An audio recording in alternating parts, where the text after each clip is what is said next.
Way Up with Angela Yee, and this is so exciting for me. We have two special guests here today. We have M. Night Shyamalan and Saleka in the building, and we're getting ready to talk about the movie Trap. But first, Saleka, congratulations to you for everything that you've been doing, going on tour with Giveon and the music and putting out an EP, and now you have 14 songs that are about to come out August 2nd with this movie. Yes. So how do you feel? I'm very excited. I'm like, I just finished the album a couple days ago, and I'm super in love with it, and I'm nervous and, you know, anxious, but just really grateful and excited, and I loved writing these songs. It was so fun.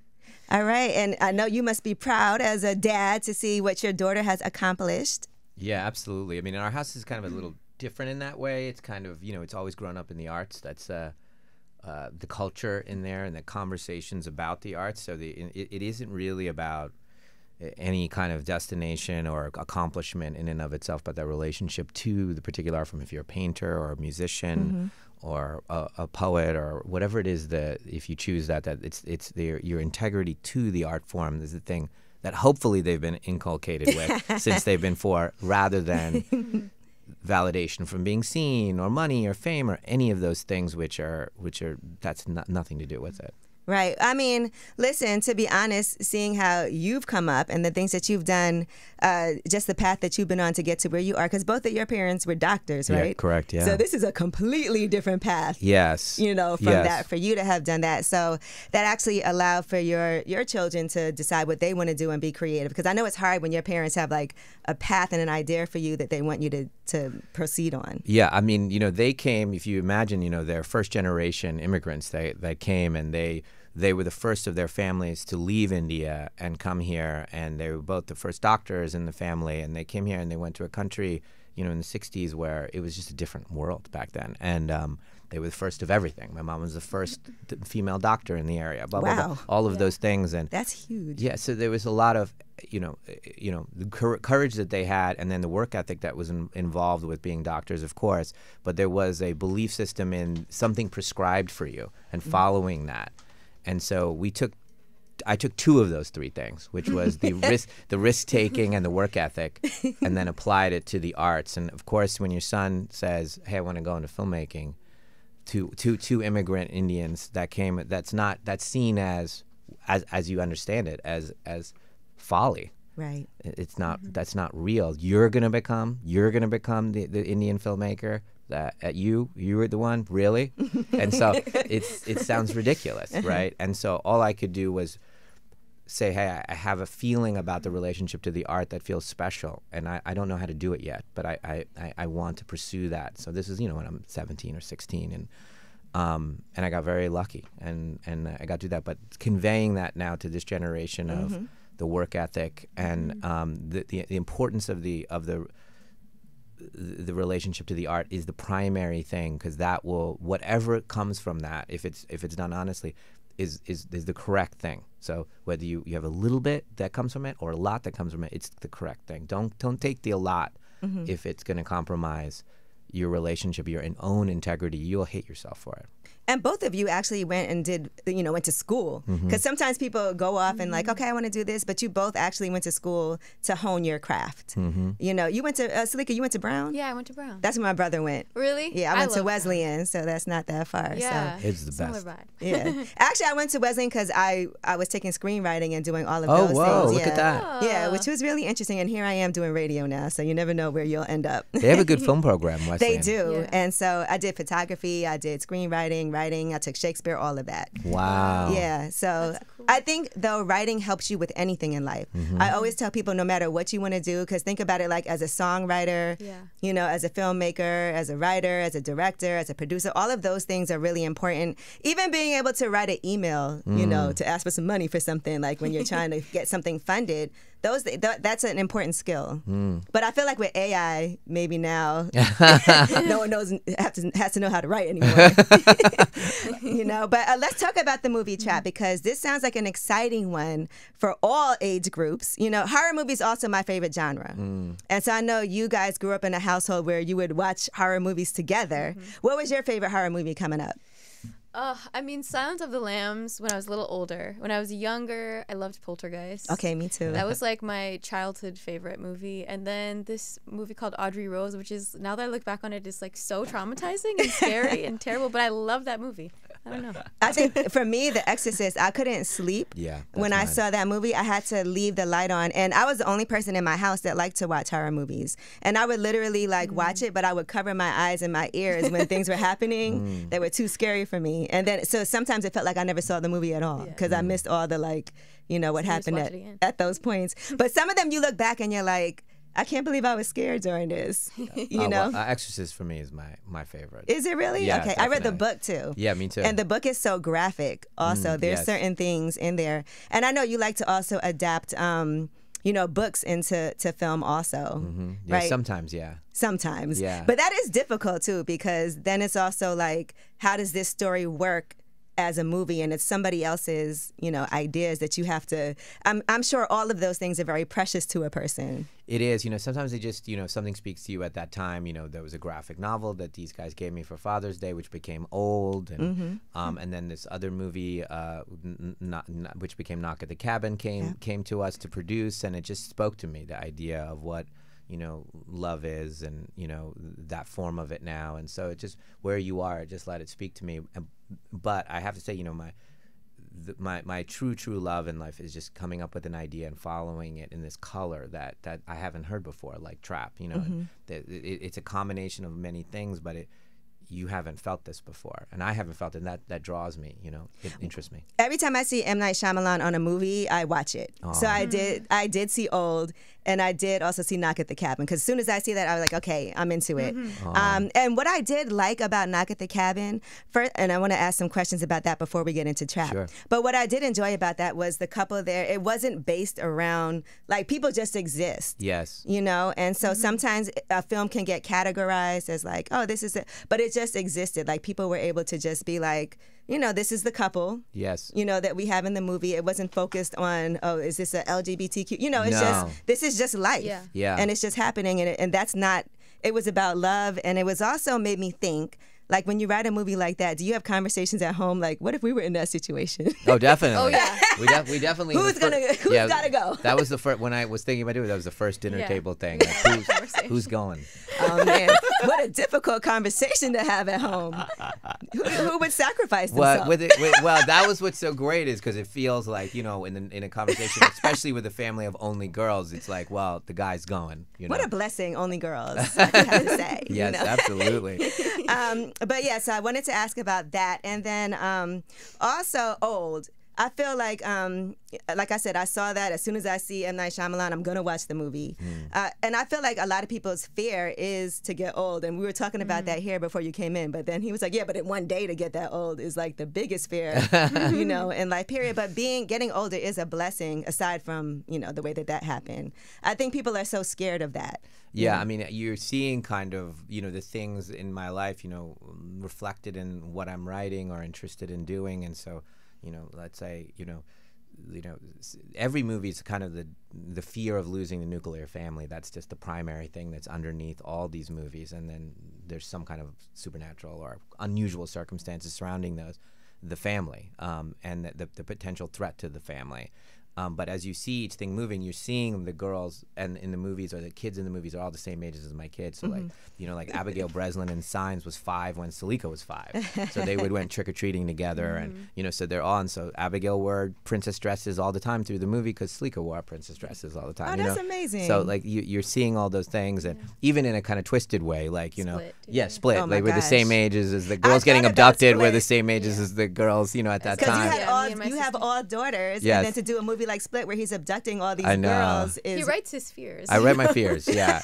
And then maybe that makes them go away. That it helps you with them. You write them down, and it helps you a little bit, gives you a little distance. And the old is like watching my parents, you know, and we're at that place where you're watching them and you're scared. Every day is a precious day. You have one more day with them. And I don't know if tomorrow will be the day. You know, now we're about to go on tour for Trap and around the world, and I'm scared because I'm going to go around the world and come back in there. I don't know, you know? And so those thoughts and those feelings are in Old. Were you scared for Saleka to become a singer and a songwriter, because that is a different industry, and there's a lot going on that we could write movies about. Yes. In the music business right now.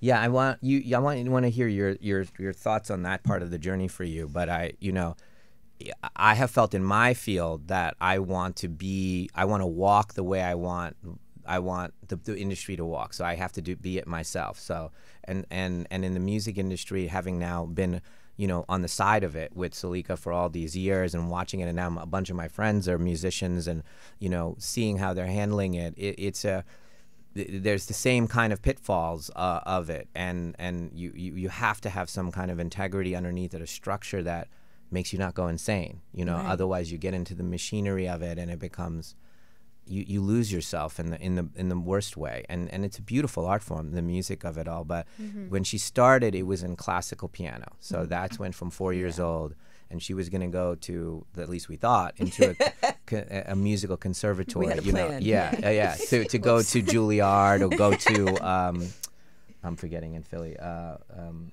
the other musical. Yeah. Curtis. So that's where we thought she would end up, doing the kind of prescribed Asian movement of like classical piano training, and then she came in like around 14 or so and said, "Hey, like you, I don't want to do that. I want to do this." And at that point, it was 10 years of 3 hours a day, tears from 4 years old, everywhere. We would go on vacation, there's a piano. We couldn't even go somewhere without a piano, because you had to do the 3 hours every day. Boom, Did you boom. love that, or was that hard for you to do 3 hours a day? Because that is a lot. I guess it was never like an option in my head, like whether to not do it. It was like, if you're going to do piano, this is what is required of it. It's almost like if you're a ballet dancer, you have to keep up practicing, otherwise you'll lose your skill. So I guess my teacher thought of it in the same way, and I thought of it in the same way, that if this is what you want to do, you have to dedicate the time to it. And as you get older, more and more time is required to be at the level, if I was going to go to a conservatory or something like that, it would need to be like 3 to 4 hours a day of practicing. How was it letting your parents know, actually, I'm going to switch. I want to do a different type of music. I like R&B, and I don't want to necessarily go to It was very scary. I think, they were so supportive of my classical piano and just in watching me and going to all the recitals and all of that stuff. So I didn't want to disappoint them, and I knew that was sort of the path that we had in mind as a family, that we had this vision of what life was going to be like. And him even being in the film industry, it didn't make the music industry any less scary. It was unknown to us. We didn't really know anything about it and how it worked, and it's just a scary thing, I think, for any parent to have their child go into a field and a space that we don't know and is unstable. It's not an easy or prescribed path that you can say, I'll do these 3 things and then I know where I'll be. Like, you just don't know. So it was definitely a scary thing, and I was young, but I feel like once he saw that the work ethic was the same and the discipline was the same, and the 3 hours of training just went into a different form of music, it didn't actually go away. I think then he understood. He was like, okay, this is like what film is for me, and it was very supportive. There was a moment that I didn't react well. To be honest. Yeah, I mean, my wife's nodding her head. Yeah, I didn't react well. I was pissed. I was like, "You're gonna give after putting in the 10,000 hours, you're gonna stop doing this?" But it's not really stopping. I know. That was my ignorance. That was my ignorance. It felt like that. Yeah. And you know what? I just Saleka too, which is interesting, because you dropped the Shyamalan when you're for people, so you're Saleka. Yeah, I mean, I use Shyamalan for my writing and production name. It's just for like streaming and stuff like that. Right. Yeah. What were you gonna say? No, I was just saying, I probably had a bias that the move from classical piano to writing and singing was motivated by lesser instincts. Okay. And that's probably where they were suspicious to me. That you want to be famous? Is that what it is? Or you want to be want validation from others? So cool. You want to be cool or whatever it is. Oh, it's a really sexy field. Oh, that's what you want to do. That's not where you should come from. So that was where I put all of that into my bad position that I had with that moment. But I think I would feel the same if my kid said the same, you know, to switch, and it's like it was suspicious, right? Okay. And then she started writing and singing, and immediately we saw it. That's perfect. And we got to address this. I see dead people. Yes.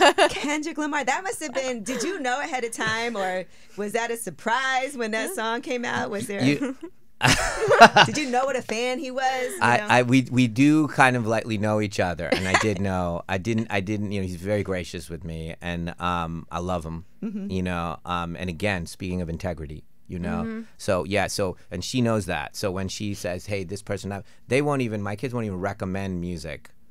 They know what I'm gonna say. If it doesn't have, it can be anything, any form of music, but it has to be, from the right place, coming from the right place. And Kendrick comes from the right place, and so he did give you a heads up before? No, well, he didn't. He didn't. But I know you were like, what? Who told you first that? I think, was it you? No, someone in the me. office, and it was the first song. The first song ends with it. Yes. It references at the end. So someone in the office was like, "Oh, Kendrick just dropped something, and he references one of your songs." I was like, "Oh, cool." And then that was before everything blew up. I was on a Zoom, and you were like, "Come downstairs," and then you just started playing the song, and it was like 7 minutes long, and I was like, "What are we? Why?" Oh, that was the first one. Yeah. So now Saleka can't work with Drake. We love everybody. We love everybody. Let me not start an issue here. Yeah. Totally kidding. But so what was it like for you filming this movie? Because it is an actual concert that takes place. So talk to me about that process of packing out this stadium and really like performing in front of everybody. What was that like for you? I mean, we really prepped it like we would prep like a tour, We did choreography for all the songs and trained and did weeks of, prep with the dancers, and I trained, as if I was going to go on tour and do these moves. And then I was writing all the songs, thinking about the performance element and how they would flow in the concert, and kind of what does the opening feel like, and then what is the encore, and what is this last song before the encore, and how do you incorporate features, and when do they come up in the concert. And so it was very just kind of orchestrating a show in a way. And then the costumes as well, really thought out in terms of what is the opening, has a little bit of a hidden, a hood kind of hide, and then you kind of slowly reveal, and then in the ballad there's a more vulnerable moment, maybe like a simple dress there, and just everything was very thought out in a way that I would kind of think out a tour.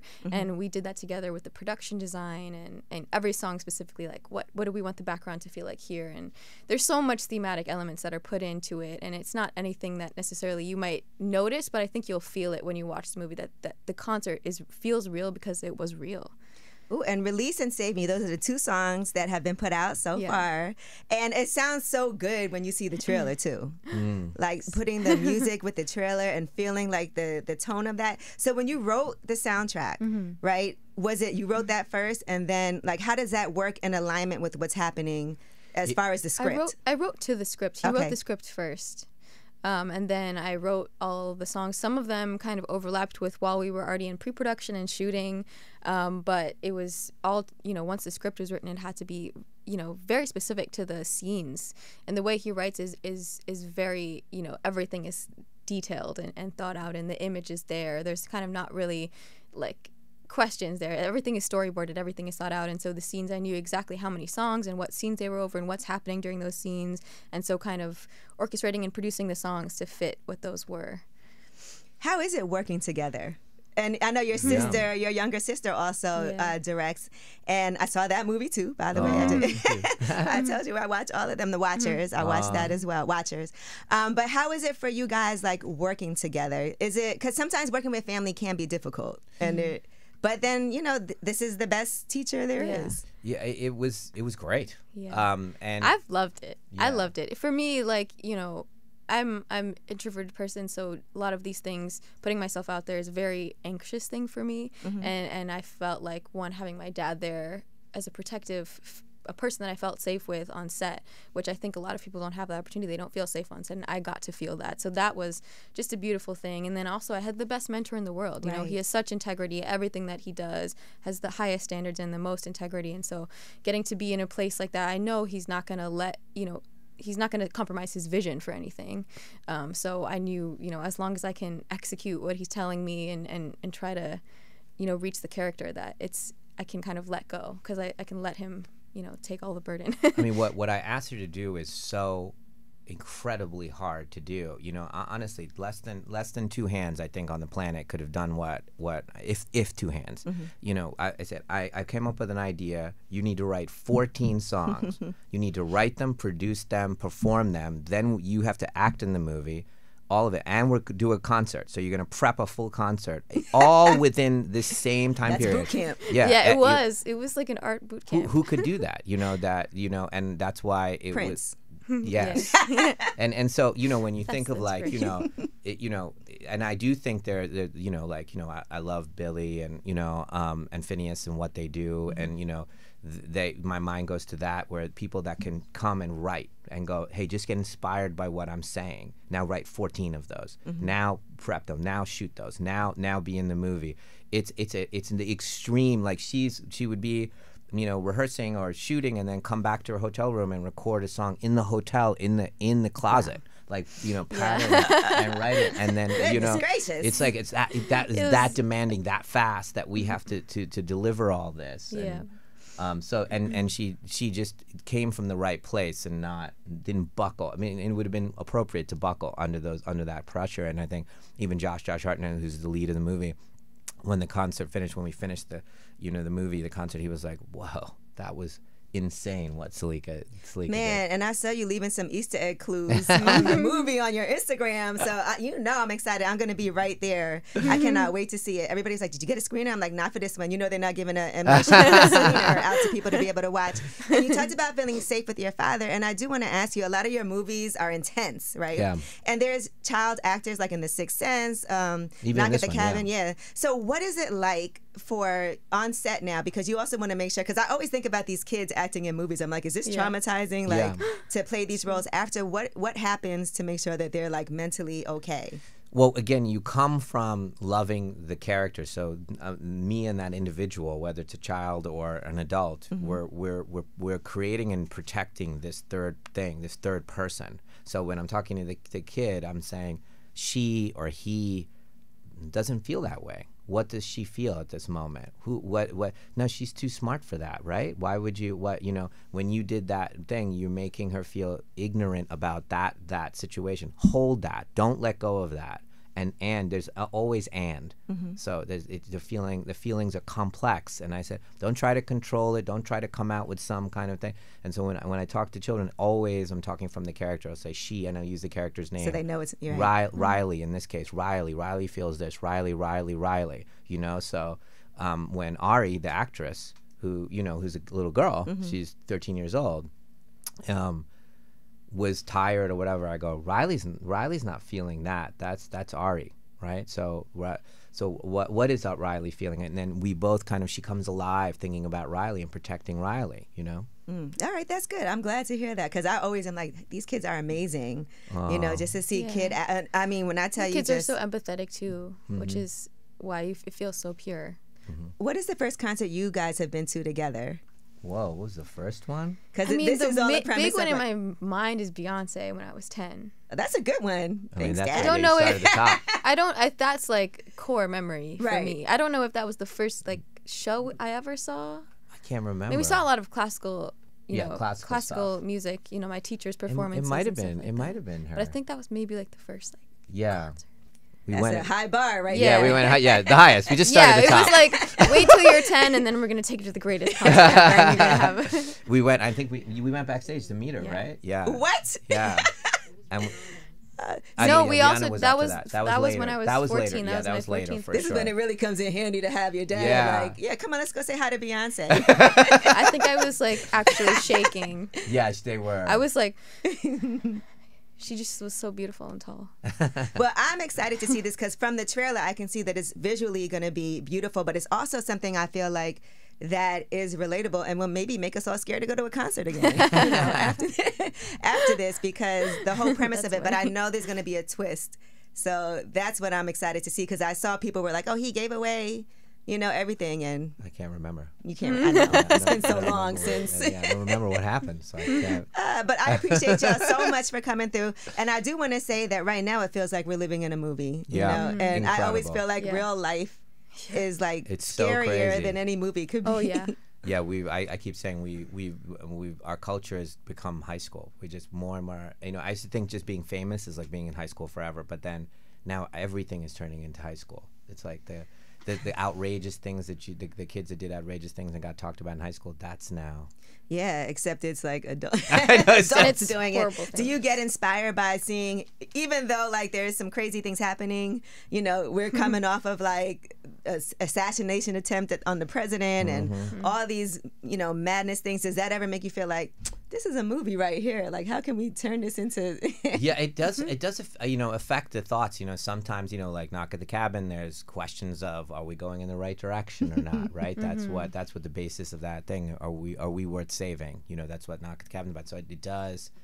It does. And I do feel comfortable going to very dark material, like in Trap, because I feel very optimistic about humanity and life. That's just who I am. So I feel safe to take you. Like, you can, even though I'm taking you to a dark place, you know that the person taking you on the journey, it has a different point of view about life, that I do feel optimistic about things. And even though, as you'll see, you know, when you watch Trap, you know, it has both sides to it. And I think art really resonates when you get that balance right of how weird we all are as human beings. We have both things in us at all times. We have the very worst and the very best always there. And when we feel that, like when I play the mom that's loving, but she's also selfish, and you know, that then it rings true. Right. You have to find the dark balance. And Saleka, are you going to go on tour maybe and really perform this album? Because so, yes. How could you not? I would You love did all to. These rehearsals. I know. It feels like the tour is ready to go. It's true, yeah. All right. Well, listen, thank y'all so much for coming through. I am so excited to see it. Y'all know I am definitely like in the theaters for this one. You're so kind. It's Thank been you so so lovely much. talking to you. All right. Make sure y'all see Trap August 2nd. It's out in the soundtrack as well. Yes. So we'll be able to hear that too. Thank you. It's Way Up. Way up.